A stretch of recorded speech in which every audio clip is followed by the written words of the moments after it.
साथियों, चलिए शुरू करते हैं बाबा साहब द्वारा लिखित पुस्तक वेटिंग फॉर ए वीज़ा का हिंदी अनुवाद वीज़ा की प्रतीक्षा में, इसका भाग 4।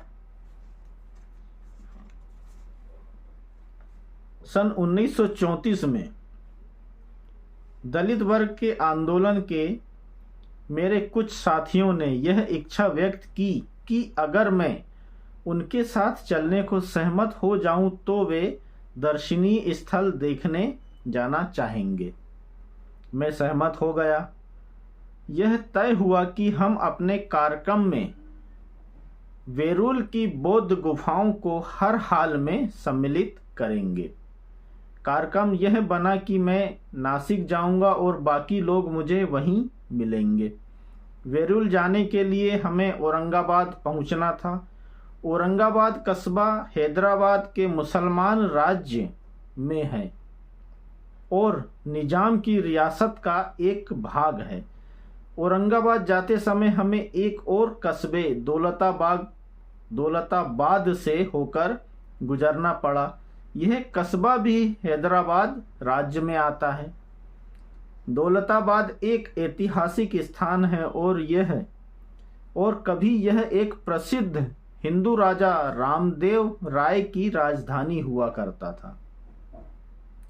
दौलताबाद का किला एक प्राचीन ऐतिहासिक स्मारक है और उस क्षेत्र में आने वाला कोई भी सैलानी इसे देखने अवश्य ही जाएगा।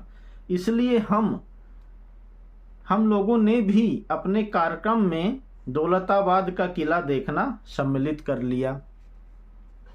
हमने कुछ बसें और पर्यटक कारें किराए पर ली। हम कोई 30 लोग थे। हम नासिक से येवला के लिए चले क्योंकि औरंगाबाद के मार्ग में ही येवला पड़ता है। हमारे इस पर्यटन कार्यक्रम की घोषणा नहीं की गई थी और ऐसा हमने जानबूझकर किया था। हम अपनी पहचान छिपाते हुए यात्रा करना चाहते थे क्योंकि हम उन कठिनाइयों से बचना चाहते थे जो एक अछूत पर्यटक को देश के बाहरी भागों में झेलनी पड़ती है। हमने केवल उन केंद्रों में अपने लोगों को सूचना दी थी जहां हमने रुकने का फैसला किया था। इसलिए यद्यपि हम मार्ग में निजाम की रियासत के कई गांव से गुजरे, फिर भी हमारा कोई आदमी वहां हमसे मिलने नहीं आया। दौलताबाद की स्थिति स्वाभाविक तौर पर भिन्न थी। वहां हमारे लोगों को हमारे आने की सूचना दे दी गई थी। वे लोग हमारी प्रतीक्षा कर रहे थे और कस्बे में प्रवेश बिंदु पर इकट्ठा हो गए थे। उन्होंने हमसे आग्रह किया कि पहले हम उतरकर चाय नाश्ता ले लें और फिर किला देखने जाएं। किंतु हमने उनका आग्रह स्वीकार नहीं किया। हमें चाय पीने की इच्छा तो बहुत हो रही थी, किंतु हम चाहते थे कि हमारे पास सूरज ढलने से पहले किला देखने का पर्याप्त समय हो। इसलिए हम सीधे किले पर चले गए और अपने लोगों से कह गए कि चाय लौटकर पिएंगे। हमने अपने ड्राइवरों से आगे बढ़ने को कहा और कुछ ही मिनटों में हम किले के फाटक पर थे। यह रमजान अर्थात मुसलमानों के रोजा रखने का महीना था। किले के द्वार के ठीक बाहर पानी से लबालब भरा एक छोटा सा तालाब था। इसके चारों तरफ पत्थर की खंडला थी, यानी 4 दीवारी थी। यात्रा में हमने मुंह, शरीर और कपड़ों पर धूल जम गई थी और हम सभी हाथ मुंह धोना चाहते थे। हमारी टोली के कुछ सदस्यों ने बिना अधिक सोच विचार किए तालाब से पानी लेकर खड़ंजे पर ही अपने पैर और मुंह धोने आरंभ कर दिए। इस आचमन के बाद हम किले के द्वार पर पहुंचे। अंदर सशस्त्र सिपाही थे। उन्होंने बड़े द्वार खोल दिए और हमें मेहराबदार रास्ते में जाने दिया। हम अभी संतरी से किले के अंदर जाने की अनुमति लेने का तरीका पूछ ही रहे थे कि इसी बीच एक सफेद दाढ़ी वाला मुसलमान बुजुर्ग हमारे पीछे चिल्लाता हुआ आया। इन ढेड़ों यानी अछूतों ने तालाब को गंदा कर दिया है। जल्दी ही आसपास के तमाम जवान बूढ़े मुसलमान उसके साथ मिल गए और हमें भला बुरा कहने लगे। 1.5 लोग उद्दंड हो गए हैं। 1.5 लोग अपनी जात अर्थात नीच और गिरा हुआ रहना भूल गए हैं। ढेड़ों को सबक सिखाना होगा। उनके इरादे भयंकर दिखाई दे रहे थे।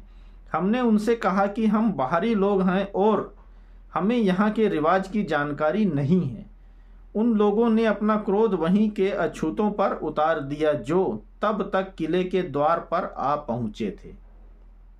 तुमने इन बाहर वालों को क्यों नहीं बताया कि अछूत लोग इस तालाब के पानी का उपयोग नहीं कर सकते? वे इन स्थानीय लोगों से बार बार यही प्रश्न कर रहे थे। बेचारे लोग, जब हमने तालाब में हाथ मुंह धोए तब वे लोग वहां नहीं थे। वास्तव में यह हमारी ही गलती थी कि हमने बिना किसी से पूछे उस तालाब के पानी का उपयोग कर लिया था।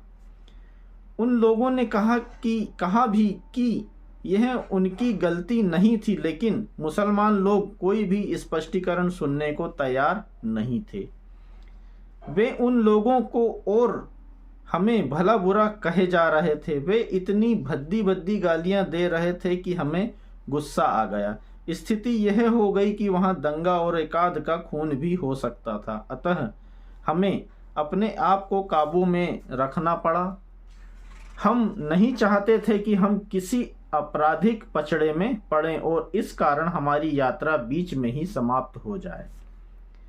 उस भीड़ में एक मुसलमान नवयुवक बार बार यही कह जा रहा था कि प्रत्येक को अपने अपने मजहब पर चलना चाहिए।